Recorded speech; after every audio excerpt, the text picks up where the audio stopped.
Still think we look like we're in jail. I do think we're in jail.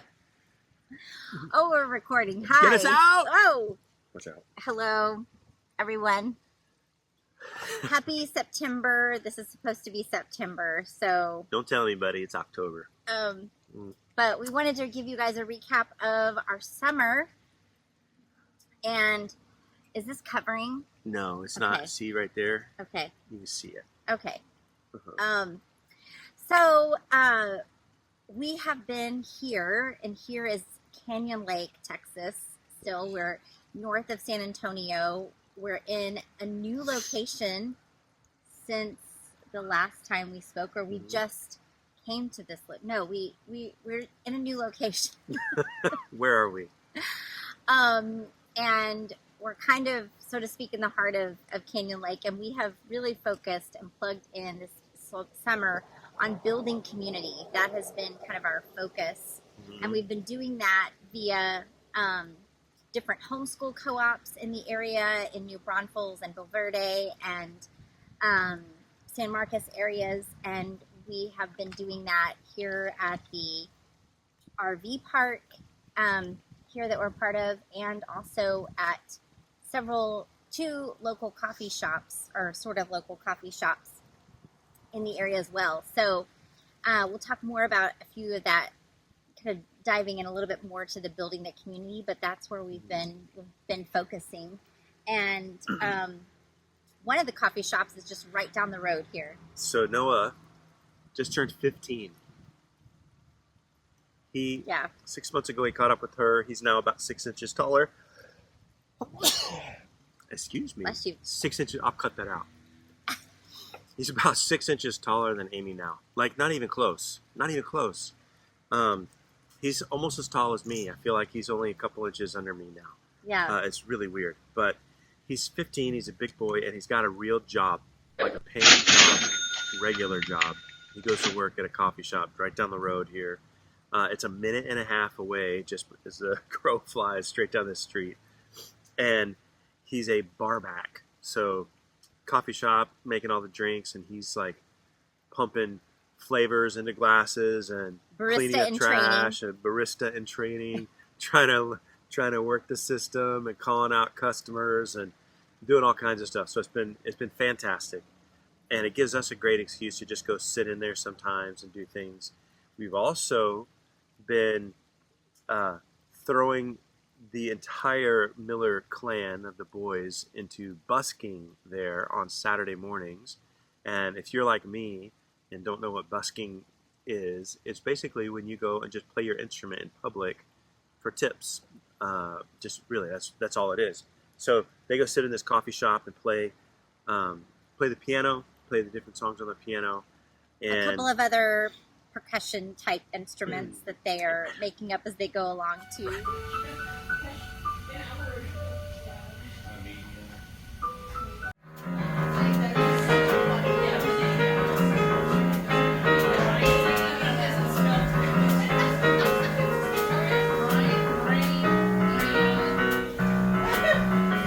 On the email, you'll see the pictures that we're posting of them playing in the coffee shop. And it's been awesome. It's been a great experience. And then we've got a couple families that we're trying to build relationships with, and it's been fantastic as we just met different families, different people, to just see how God is. I don't know. We see very clearly how God is doing some very strategic and specific work in our country that's kind of flying below the radar in some ways, but that is going to stand out to us as we look into it more deeply, and we see it kind of having greater repercussions down the road. But another great area that we've been able to do some things in is just for service opportunities that Amy has tracked down around the greater Canyon Lake, New Braunfels area. So we really wanted to get, as part of building community, but also as part of trying to pour into others' lives with Christ's love, is service opportunities, and we want our boys to see opportunities to serve others in their community. And so One of the ways we did that over the summer is we did some summer buddy bags, is what they called it. There was an organization in New Braunfels that was putting together groceries for families in need, and we did that a few times actually over the summer. Some of the boys were utilizing their skills and talents with decorating prayer boxes that go in the grocery bags, and we really enjoyed doing that, and we're glad we got to have an opportunity to do that, but we didn't get a lot of one-on-one, face-to-face interaction with those families, and so we wanted to seek out more service opportunities where we could actually have some more one-on-one time with people, or at least more face-to-face time with people, to have opportunities to bring the kingdom to them. And so the boys plugged into an organization called TASK. It stands for Teens Aspiring to Serve Christ. And once a month they have service opportunities. And so each month they're going to be doing different service projects in the community that are going to involve working with the Crisis Pregnancy Center. Some of them are going to be some other opportunities with hopefully engaging with the special needs community and different organizations like that. So we're super excited to be able to plug into that as well. And another really cool thing that we did over the summer is we got to do worship in Hebrew. And actually, I'm wearing my Hebrew shirt. These are the letters K and Bet in Hebrew, but they also, if you don't know, that Hebrew is also an alphanumeric language, Alphabet. And so they also represent the numbers 5 and 2.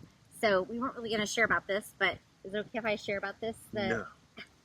So this is just a reminder to us, and that the 5 and 2 kind of reminds us of the biblical story of when the boy brought his 5 loaves and 2 fish to Jesus, and what Jesus miraculously did with that little bit that he had was he multiplied that and fed over 5,000 people with those 5 loaves and 2 fish. And it's a reminder to us that we may not feel like we have much to bring in service or to the Lord, but he can do miraculous things with what we have to bring. And so it's our job to just bring what we have. It may be just the 5 loaves and the 2 fish, and look to Christ to do abundantly more with what we have to bring. So yeah, I love that. It's just a good reminder to me. And so, but we got to experience Solu Israel, and we'll post their information below for you to see. But Solu Israel is a group of believers, Messianic Jewish believers from Israel, who came to the United States for the summer to do different worship opportunities. And so they came and did praise music in the San Antonio area. So we took our whole family and experienced that.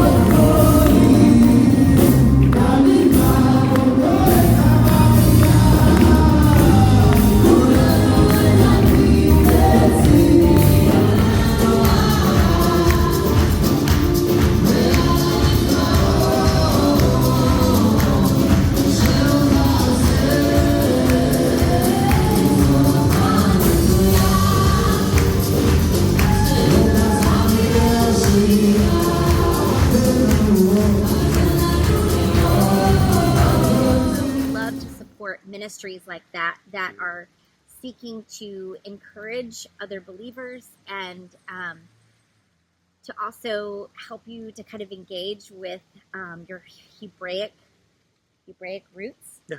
And so so that was a really great opportunity. Yeah. But along those lines, we also have some continued prayer needs and some updates on things that are going on with Jim, specifically with his Airway and with his dental needs And so you want to share a little bit about that? Yeah. Jim? So if you've been praying about that, in my sleep, because I've got sleep apnea, we're asking God to open up my airway to help me to breathe better. If you have ever had a dentist say, "It looks like you grind your teeth. Are you an anxious person?" Then that is an immediate warning flag that the grinding of your teeth is not generally because of anxiety, but it is often because you are having some sleep apnea episodes. So as you fall asleep, you begin to grind your teeth when your breathing stops. Your brain does that as a way to wake you up. So you'll grind your teeth to wake you up, and that's kind of like a last-ditch effort that your body is doing to wake you up. And so mine, I actually had become at different points has become so severe that I've broken teeth, had to have some issues of replacing teeth or getting crowns because teeth are broken, and so that's been a big ongoing issue. And so we're trying to do some things to mitigate that, trying to figure out how to help, but then also just as a continued dental things going on there, and trying to find ways to get through to get better sleep for me also. So please continue to pray for that. But Amy has also had some sleep issues with things that are going on with her shoulder. Started off really simple and has just kind of grown, even though we're going to see a physical therapist. So let's tell them about that. Yeah. So about 3, maybe 4 months ago, I started having some pain in my right shoulder, and it didn't happen all the time. It was just with specific movements. But it was kind of annoying, and but those of you who are moms, we just kind of deal with those things, and there's more things to be addressing in your family than your those kinds of needs for yourself. So I just kind of dealt with it. But after about 2 months of that, and using oils and red light therapy and different things, it was also beginning to impact my sleep at night. And Jim finally made the suggestion that I go see the physical therapist that helped him so much with his knee. You guys may remember from a couple of videos ago. And so I went, and I've been doing physical therapy now off and on for about 2 months, doing lots of different physical therapy exercises, and of course continuing to use oils and red light therapy.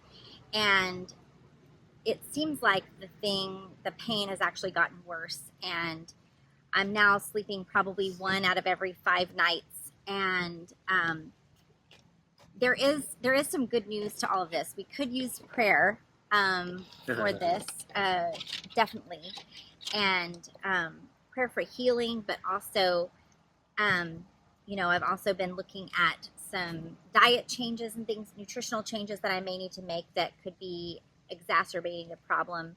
But the thing that I want to say is the common theme with both of us is that God has been waking us up at night. And if God is waking you up, or even if God is not waking you up, you may want to listen into this, right? Yeah, for sure. So I noticed I would wake up in the middle of the night and just kind of straight up out of bed, sitting straight up, fully awake. Not one of those like you roll over and you have a hard time falling back asleep, but I was up. And so typically I would just kind of go in the other room, and I would walk around and like fiddle, put a couple dishes away, put pillows on the couch, whatever. I would just do little menial things. But then I started to realize that there was a pattern to the time that I was getting up. And so I thought, well, maybe there's more to it than just me waking up out of my teeth or breathing issues. And so I started to think that maybe God was the one that was waking me up. And I noticed that I was waking up every night at the exact same time. And I sat and I thought, well, that's really strange, Lord. What's that all about? And God said, well, look it up. And so I did, and I looked it up, and I was waking up at 4:29 each morning. And so I started to look through the Bible at chapter 4, verse 29, and read different scriptures to see what that was about. But it was, Amy and I both, as we started to go through, realized that God was waking up for a purpose. And so we began to, in our own times of waking up, so not together, but as I was being woken up, I started to take time to spend time in worship and in prayer. So I would be up in the middle of the night, just pacing back and forth in the living room, listening to worship music, spending time talking to God about things, um, reading scripture, and it was a really it turned into a really sweet time with God, a very sweet time with the Lord. And Amy actually found a couple of different. She found an article that somebody had written about waking up in the middle of the night. I want you to talk about that in just a Yeah. second. But then we also found a video that talks about, is God waking you up between 3 o'clock and 5 o'clock in the morning? If so, listen to these 3 reasons why that might be happening. And so I want to put that in the description. I'll have Amy put that in the description for you as well. But I want you to hear about kind of what some of what she found in that. Yeah, so there's time after time where this is noted in Scripture, that of God waking people up, or not only that, but people spending time in prayer during the fourth watch. That's what that time frame is. Is it's considered the fourth watch of the night, and what better time, especially for those of you who are watching that are busy parents, or you're busy in caregiving of some kind. That's a time when you are solely devoted to no distractions, and completely devoted to spending time with God. And if you're a follower of Christ, then you know that the Lord is all about his relationship with you, wanting to build a relationship. And how better do you build a relationship with someone but by spending time with them and listening and conversing? And so that's another reason why it became such a sweet time for Jim. And for me, there have been times where God has woken me up during this time frame, and I didn't have this amazing revelation, but I will tell you, he has spoken to me directly and revealed things to me that have had significant impact in our personal, practical ways within our family, that God has told me things that were happening that I did not know, and I would not have known if he hadn't woken me up and revealed them to me. And so I encourage you that if you are finding yourself waking up, instead of being annoyed in it, try to press into your time with God. Pray, get kneel before your bed, kneel by the toilet, wherever it is that, that's actually where I could see, and ask the Lord, what do you speak, God? Your servant is listening. Yeah. And listen and hear what he has to say to you during this time. Grab your Bible. Ideally, don't turn on the lights. Grab a red light or something to not disrupt your sleep, so that you can go back to sleep when the time is right. But that has really been a time that we wanted to share about that. So let's talk about some other really cool things that we did that involve rivers. And this area is really known for its rivers. Yeah. So there are not a lot of places in the country where you have 4 rivers that you can float down, so you can go hang out at. And so this area of Texas is unique in that respect, and it's really well known for the community of people that like to go tubing, go float on the river, go boating, go doing all these different things, lake life, river life. And so we actually, that has kind of been on our list of things that we wanted to do this summer. And as summer was winding down and our busy schedule was kind of about to ramp up even busier, Amy was like, Jim, we still haven't floated the river. And so we were like, okay, we gotta put it on the calendar. And so we went to a couple of other families here at the RV park, some of our friends, and said, hey, we're going to float the river. And we decided that we were going to find a river that was short enough, like a float that was short enough that we could do it in a timely manner and get our friends who have young kids home before dinner/bedtime. And so we found the Comal, C-O-M-A-L. If you're from Texas, you think it's Kamal, but the way the locals pronounce it is Comal. And I'm trying to figure out if that's because they're German influence or what. But C-O-M-A-L, Comal River, which is, look it up, the shortest river in the country and possibly even in the world, is what we've been told. So, which is kind of interesting. So it's a 2.5 mile long river. It's a spring-fed river too. Yeah, and so that's one of the things that they talk about as a blessing is that it's spring fed, so it's not cyclical and going up and down as far as the flow rate. So you kind of know what you're going to get. You know what the temperature is going to be. You know how fast it's going to be flowing, no matter what. And so we went It's a constant 72 degrees. Yeah, because it's spring fed. So yeah. So when you jump in the water, you get a little bit of but then you adjust to it, and especially when it's 96 outside, you're fine. You're fine. So we had a great time floating down the river, and our little river chutes that we went down as well. That was kind of cool. So and actually, by the way, Jim, the best, well, not the best part of it. The best part of it was spending time with newer friends in the area. But one of the best parts is we're so glad we ended up waiting, because we found out that since we're now quote locals here, we were able to get in and do all of that for free, since we were technically in the off season, where normally it would have cost us $60 per family to do that. So I guess that's the curse of living in an area that's really well known for river floating, is that people will charge for it. So if you want access to the river, you got to pay somebody, unless you know when to go and where to go. So if you ever come to this area, the Kamal River or the Kamal River is a great river to float down. Yeah. I think it's probably better than the Guadalupe, Blanco, or your second choice would probably be the San Marcos River, which is also spring fed. Yeah. And really nice. So yes.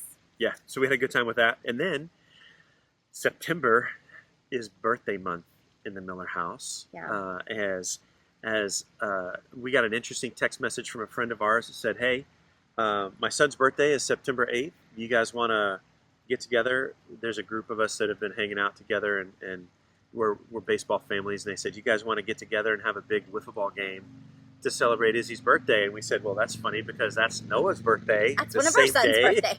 And the twins are 4 days after that. So we got together with them, had this giant birthday bash, had a great time. They played an epic game of wiffle ball, and all the adults sat and had some hangout time. Just building great relationships with some really fun people, some people that we really enjoy being around. And as part of our celebratory feast, Amy tracked down a place here, a local place. It's a place called Two Tarts Bakery. Now, for those of you that love your baking shows on TV, you may recognize that name, because they actually won an episode of the Holiday National Baking Championship. Is that what it's called? I can't remember. Season 10 of the Holiday National Baking Championship was won by the owners of Two Tarts Bakery. And so because we were celebrating 4 kids' birthdays, we got some treats from them, and they're based in New Braunfels, so we were able to celebrate with them. So if you're also in the area or you want to look up Two Tarts Bakery, they are famous now. Famous. We've eaten at a famous place, so we're famous practically. So as we started into, we school year round, but as we also started some new school things in the start of September, or the end of August, really. And we decided, since we now officially have boys that are all starting new eras in schooling, the twins are now officially in middle school age range, and Noah is now officially in high school age range. So we thought we would kind of up the game in their schooling lives. We've never done anything like grading before, and we decided to introduce some grading things for them and some new expectations in school life. You know, at different times of the year, or different seasons of our schooling, we've done unschooling, we've done road schooling, we've done all kinds of schooling. And this is a little bit more formal, you could say, of schooling, because we are launching into chemistry, and we have an oldest who has expressed an interest in wanting to potentially apply to college, mostly to try to play baseball. He doesn't realize that he actually is going to have to pick something to study in college as well. You do go to class, bud. But all that to say, we have launched into a chemistry unit, which also involves Mom doing some chemistry labs. And we needed some space for that. And we are so thankful for the blessing of the RV campground has a kitchen here that is be able to be used by everybody who stays here. And it has been a perfect space for us to come on Tuesdays and Thursdays. We come and we do experiments in that area, and we're able to clean up and have space. I don't know how we would be doing it without that space, because we have a small, tiny little box of all of our experiment supplies that we need, and then we get them and we go and take them to the kitchen area and are able to spread out and do our work and do our learning, and that has been fun and challenging. It's been a huge workload. It's pretty academically rigorous. I can't say that I had a lot of chemistry training in high school. My chemistry class in Oklahoma was somewhat of a joke. It was in Oklahoma. So anything that I know in chemistry world would be straight from my dad. Thank you, Dad, who's a chemical engineer. So it has been a challenge, to say the least, for myself and the boys.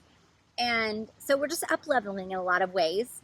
And then we also have, as part of building community, we mentioned homeschool co-ops. Well, there's a co-op in Bulverde, which is about 30 minutes from here. And there are about 200 families that are a part of this co-op, and underneath this co-op are organizations called BU and PAC, and they're basically two different groups of families. One is for middle school and high school age students, and one is for preschool all the way up to 8th grade.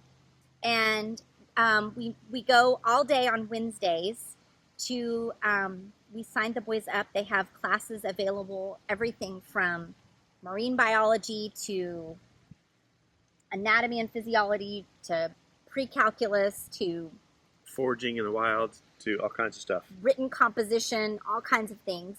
And it's not a replacement for your homeschool. It's literally a once a week tutor that you go to.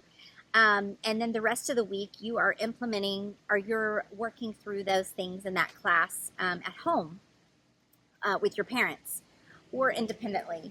And so this has been a really great opportunity for the boys to be at a campus. It's held actually, it's housed by a church in the area, and the boys are able to eat lunch with some other homeschoolers that are middle school and high school age, and they are able to hang out with them and get to know them. So the twins are taking a middle school language arts class that they love. And Noah is taking a great books course, Latin books, all about ancient Rome. And they're actually graded classes, which again is a new thing for them. And to have someone else that is teaching them is something new. So we're excited about this new adventure. And at the same time, it's been super challenging in addition to our schedule. It's a huge commitment. We've never had a commitment in a location before, at least not while we've been on the road. And so that has been a change. Lots of changes, but good changes too. It's been challenging, but so it's an interesting season as we're shifting things in homeschool life, but we're also being able to build community there. And the pack days, only the twins go to that on a half day. And it's set up to where they get to pick different classes. So they're taking an ungraded class on, what are they doing? A Lego challenge, and they're doing an You Are What You Eat class, which is a class that I'm helping another parent doing, which is like a healthy cooking class. And then they're also doing a science workshop. And so I'm actually helping to teach a class also on Fridays that is exhausting. But if you've ever comes home and she's like, I'm done. If you've ever been in a class of seven middle schoolish aged boys trying to help teach them cooking, it's been fun and interesting. Cut the food, not your friends. Yes. We're not launching rockets as far as making pancakes and all kinds of things. So, but as we wrap up here, we want to talk to you about how we can pray for you. Yeah. So we have in the newsletter, there's a button that you can press that notifies us and allows you to fill out a prayer request. we would love to spend time praying for you. If God is waking up in the middle of the night, we would love to spend time praying for you. You can also just comment on the video here below and let us know that you have some prayer requests, and get in touch with us personally. So we do want to pray for you. We appreciate so much just that you've been a part of our journey, and we love sharing with you the things that God is doing, and just kind of the adventures that He's putting us on. And we just ask that you would pray for us, and we look forward to praying for you. Yeah. And can't wait to hear from you guys. Can't wait to reach out again to you next time. So have a great day. We love you all. We love you guys. Mm-hmm. Talk soon. Bye. Blessing.